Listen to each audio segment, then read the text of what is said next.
Flynn has flipped. Donald Trump's former national security advisor, Michael Flynn, has pleaded guilty to lying to the FBI. With Flynn planning to cooperate, who will he now name in this game of political Russian roulette? This is Inside Story.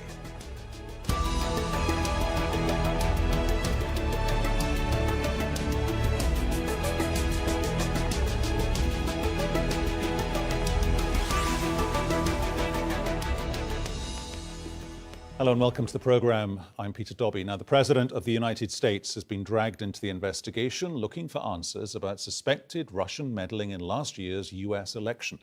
His former national security advisor, Michael Flynn, is guilty. He's admitted it. He lied. But the main question now is how far up the political food chain will Robert Mueller's inquiry now reach? So much to talk about here, but first, as Fintan Monahan explains, this may yet be a turning point. General Michael Flynn was a very visible part of Trump's campaign for president, one of his earliest and closest advisors. His job was often to go after Hillary Clinton. Lock her up, that's right. That chant came back to haunt him on Friday. Lock him up! Lock him up! His guilty plea will make it that much harder for the White House to downplay the investigation that the FBI now admits is looking into potential collusion between Russia and the Trump campaign, which the president has called a witch hunt. Well, I think most of us believe it's not a witch hunt or a hoax, and that the FBI director and all others believe this is a legitimate concern. For their part, Democrats dismissed the White House assertion that Flynn was a minor figure in the administration. Hard to distance yourself from one of the most visible of your campaign surrogates and your national security advisor. After the news broke on Friday, reporters were kept out of a planned photo shoot in the Oval Office. Mr. President, any comment on Michael Flynn being indicted, sir? The president, who seems to love to talk and tweet, stayed silent. Flynn is the fourth person close to President Trump caught up in the investigation. Now that we know he's cooperating, it seems almost a guarantee he won't be the last. Fintan Monahan, Al Jazeera. Okay, let's get an idea of who's been wrapped up in this Russia investigation so far. Now, as you can see here, furthest from Trump are his former campaign chairman, Paul Manafort, and his business associate, Rick Gates. They're suspected of acting as unregistered agents for the Ukrainian government. They deny the charges, and they are currently under indictment. Neither were formally part of the administration. Closer to the president is George Papadopoulos, who was a foreign policy advisor. Now, he pleaded guilty. He wasn't forthcoming with the FBI over contacts that he nurtured with people who were well connected in Russia. Now we have Mr. Flynn. He's also guilty of lying to the FBI, here in relation to the Russian ambassador, Sergey Kislyak. He was close to Trump before, during, and after the campaign. The thank you was his job as national security advisor, right in the middle of Mr. Trump's inner circle.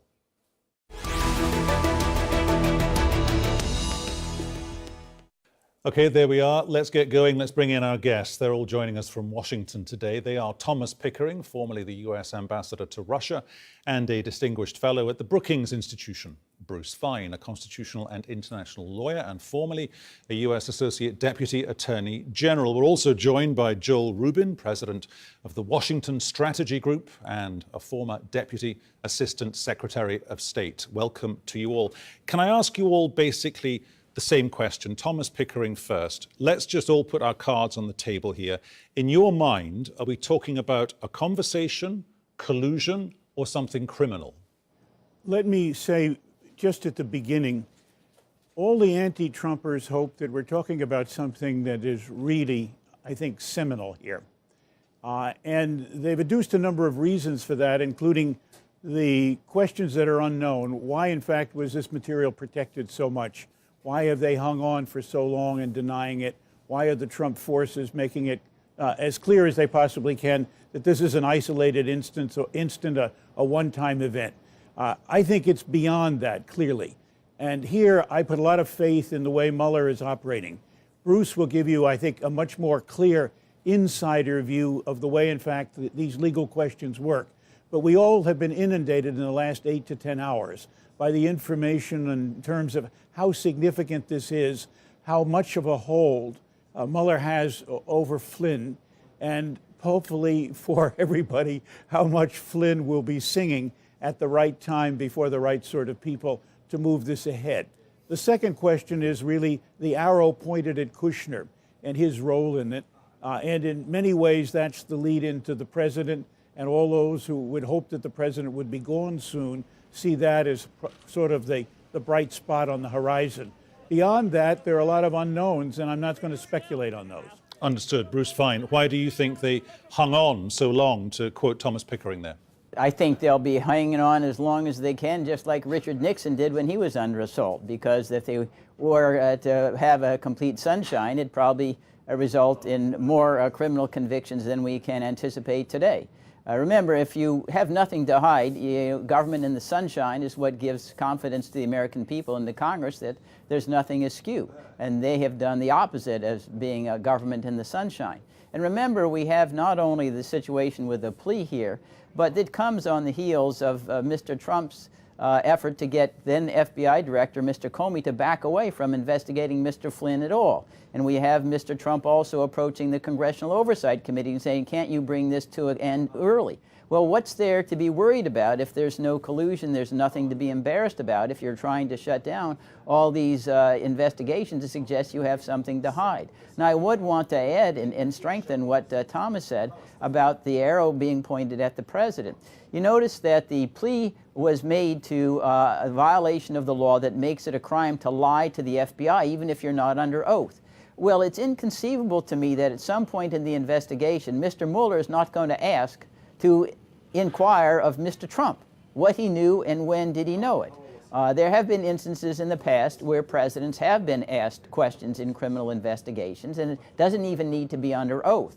And what this signal sends with regard to the plea agreement, if you lie, even if it's not a material fact to the FBI or to an investigator, you could be prosecuted. And I think that would place Mr. Trump in a very, very awkward position because at present, he's the one person who's not been cross-examined. He's been totally able to just speak his piece and then hide, if you will, behind his press secretary. And I think this signal from the plea of Mr. Flynn indicates that there's going to be further investigation of Mr. Trump himself. Okay, Jill Rubin, I'm going to assume, because we need to short circuit through some of the debate here, I'm going to assume here you think the arrow is also pointing at Jared Kushner and therefore his pivotal relationship with, i.e. the Russians and in part the Israelis, because that was part of the story, the backstory going back to the beginning of the Trump presidency. But in your mind, what's the calculation that Robert Mueller has made here? Because the potential tariff that Flynn may have been facing has gone from something like potentially 60 years to maybe even not 6 months. Well, Peter, yes, I do agree with the tone of our discussion. And we have a saying here in the United States, where there's smoke, there's fire. And right now with the Michael Flynn plea deal, where he accepts that he's committed criminal acts and that he did those while he was about to become the American National Security Advisor, he is essentially laying the first embers for that fire. And the question now is, how big will it get? And Mr. Mueller is strategic and clearly understands how to play this game. There were no leaks at all about the plea deal with Flynn and how he was going to admit guilt. And Mueller is 3 steps ahead of everybody else on this investigation, including the Congress. So right now, Congress is asking questions, keeping the pressure on, finding misstatements by Jared Kushner, where he seems to say that he did not have any connection to WikiLeaks and to Russia, and then there are emails from him that he forwarded about WikiLeaks to other campaign staffers. So I think that the Trump team and the White House has to be very concerned because they don't really know where Mueller is going, but clearly he's laying the groundwork for escalating this into a very much of potentially an inferno for the White House. Thomas Pickering, who is Michael Flynn? There have been rumors for a long, long time. I mean, one remembers back in 2015, he went to Moscow. It was a trip paid for, we are told. It's been reported by Russia Today, the state-run Russian international English language news channel.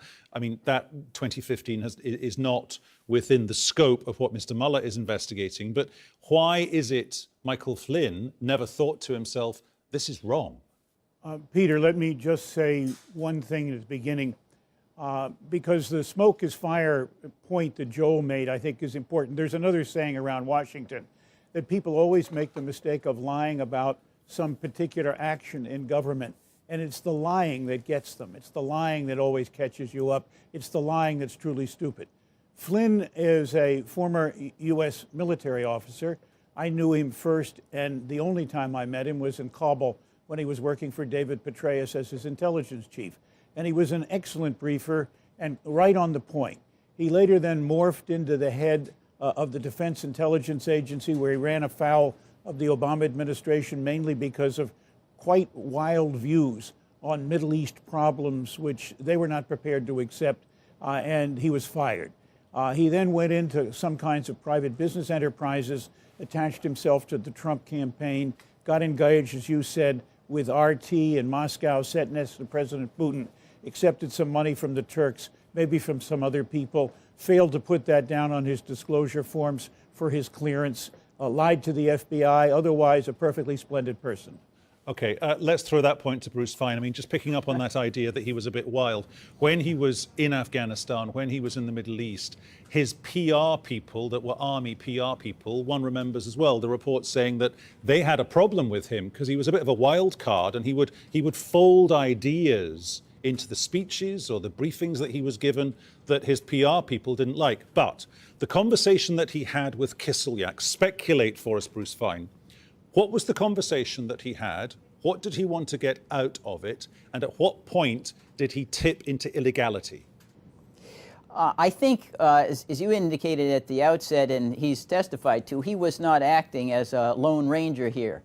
He was acting at the direction of higher-ups in the White House, and I think that clearly means Mr. Trump, maybe through Mr. Kushner or otherwise. Remember, Mr. Kushner is 36 years old, a complete amateur. He wouldn't do anything serious unless he got approval from the President of the United States, Mr. Trump, his father-in-law.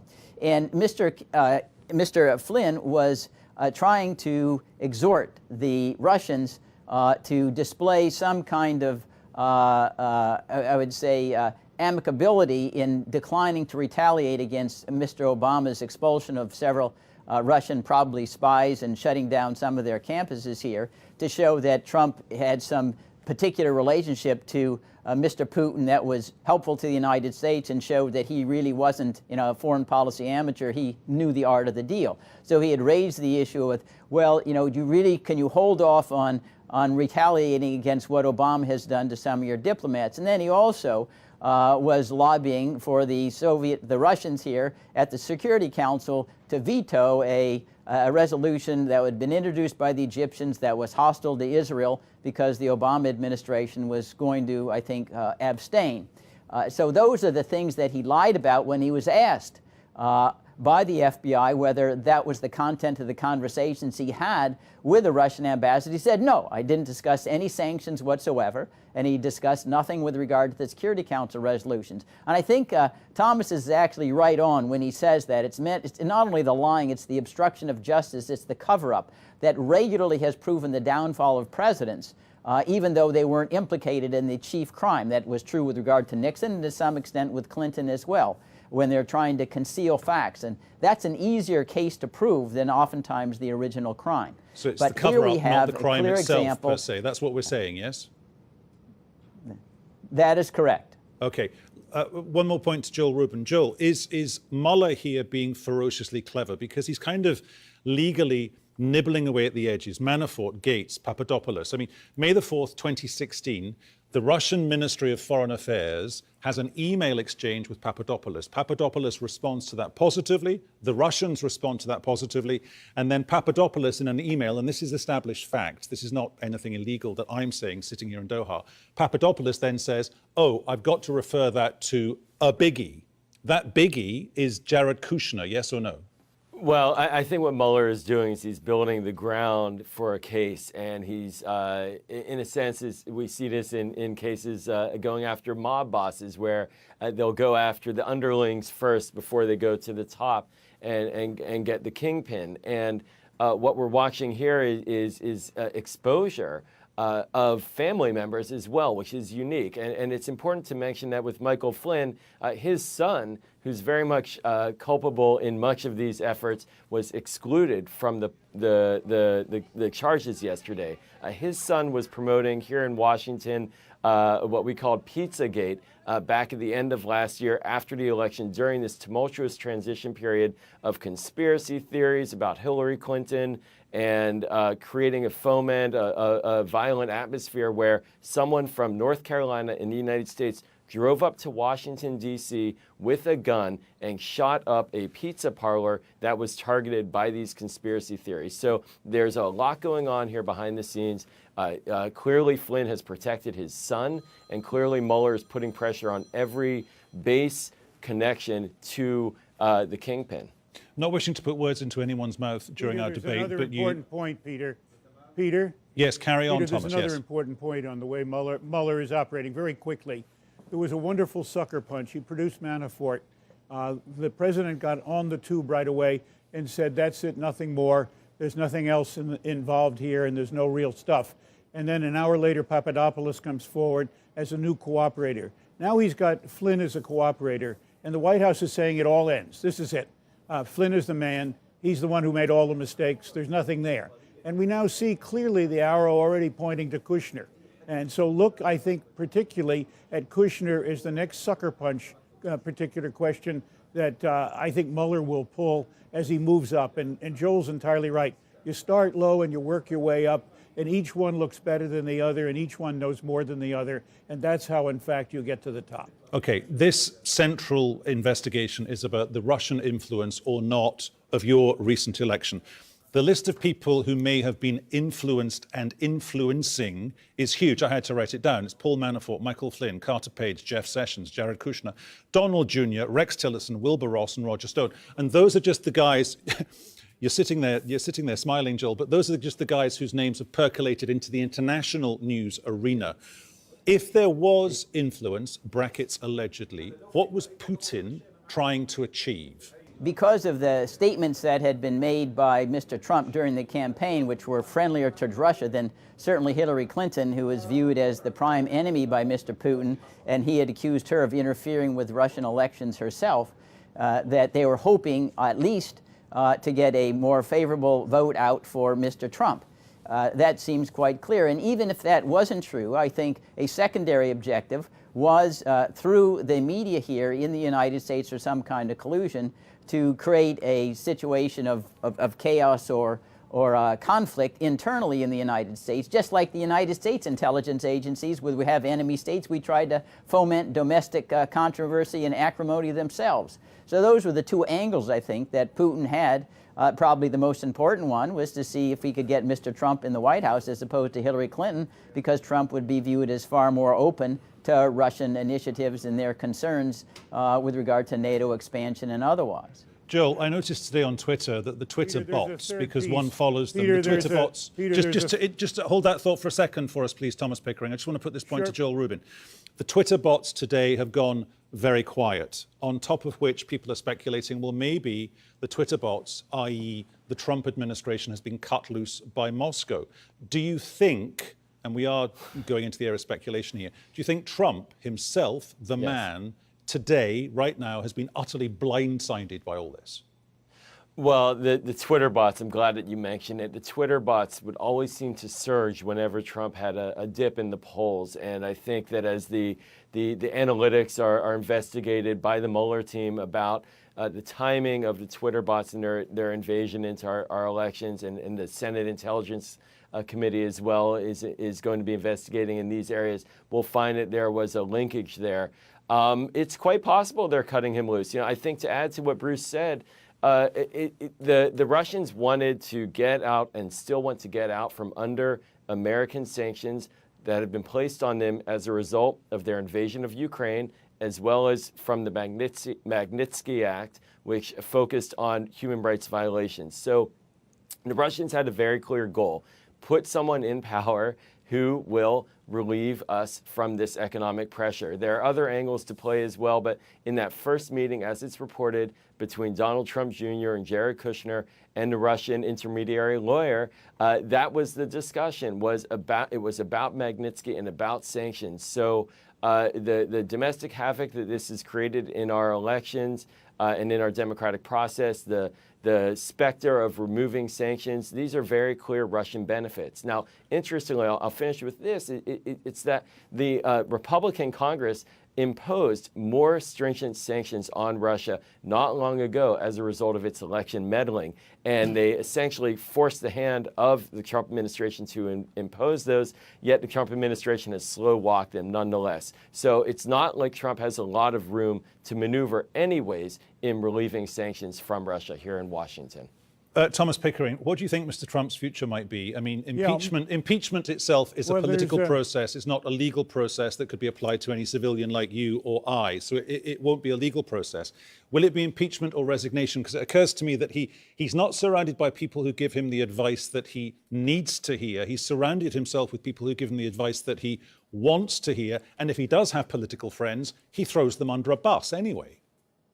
Well, the first question is whether the Russians have compromat on Mr. Trump and whether that results in some of the actions we've seen. That's a known unknown. We'll have to wait and see. The Steele information pointed in a direction. Some suspect that that's not true or all true. We'll wait and see. Secondly, for your question, it's both a legal and a political question. The legal issues with respect to President Nixon were severe enough to swing the political balance of power in the Republican Party against him. For Mr. Trump, I think there's a combination here. Will his politics be so devastating to Republican chances in 2018 that Republicans will swing against him because, in fact, he's losing his base? Or will the legal questions that come out of where Mueller is or other things, compromat, whatever, be so devastating to Mr. Trump that the Republicans in Congress, who until 2018 at least hold sway there, move against him? Those are both questions that are important. Those are both questions that are not answered today, but they both bear on the question of whether he'll be impeached or resign. My sense is that he's a very proud man and very egotistical.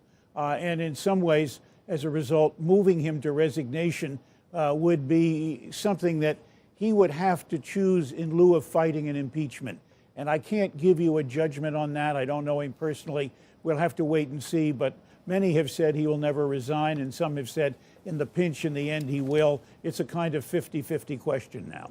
Bruce Fein, just boil the legalities of this down for us. Is the calculation as far as Mueller's concerned, Mueller must have inculpatory information. So he's thinking the equation is usually, correct me if I'm wrong here, the equation is usually I can go after two middling guys, or I can take that information and go after somebody a lot further up the food chain. Yes, and the latter is, in my judgment, clearly what's happening. I lived through Watergate from day one, and this is what we had with regard to first the burglars, and then it was to Haldeman and Ehrlichman and Mitchell and the high-level people, and then the last one there was Nixon, and he resigned and was pardoned before he actually was criminally indicted, which probably would have been forthcoming by Leon Jaworski. And also having lived through and worked on the impeachment from day one, the two critical factors for, in my judgment, to escape impeachment for Mr. Trump are, one, he's got to keep his popularity ratings at least into the 30s. Nixon really fell in the impeachment sweepstakes when he was down into the 20s, because you got to remember, you're dealing with members of Congress who are very timid, they're not courageous, they're largely spineless, so they're looking at the popular opinion polls. The second thing that Thomas referred to, if the House of Representatives flips from Republican to Democrat in 2018, then I think impeachment is going to heat up. And you will have much more vigorous congressional oversight investigations like the Watergate Committee, which by and large have been dormant because you don't have Republicans investigating Republican presidents. In Watergate, you had a Democrat Senate, that Watergate Committee investigating the President of the United States, who are Republican. So if we get one House of Congress to go Democrat, I think that's probably the beginning of the end of the shelf life for this administration. Gentlemen, thank you so much for your contribution here today on Inside Story. The clock, as ever, has beaten us. Thank you very much. Thanks to all our guests, Ambassador Thomas Pickering, Bruce Fein, and Joel Rubin. And thank you to you, too, for watching. You can see the program again anytime via the website, aljazeera.com. And for further discussion, check out our Facebook page. That's facebook.com/AJ Inside Story. You can also join the conversation on Twitter at AJ Inside Story or at Peter Dobby1. From me, Peter Dobby, and everyone on the team here in Doha. Thanks very much for watching. We'll do it all again tomorrow. Bye-bye.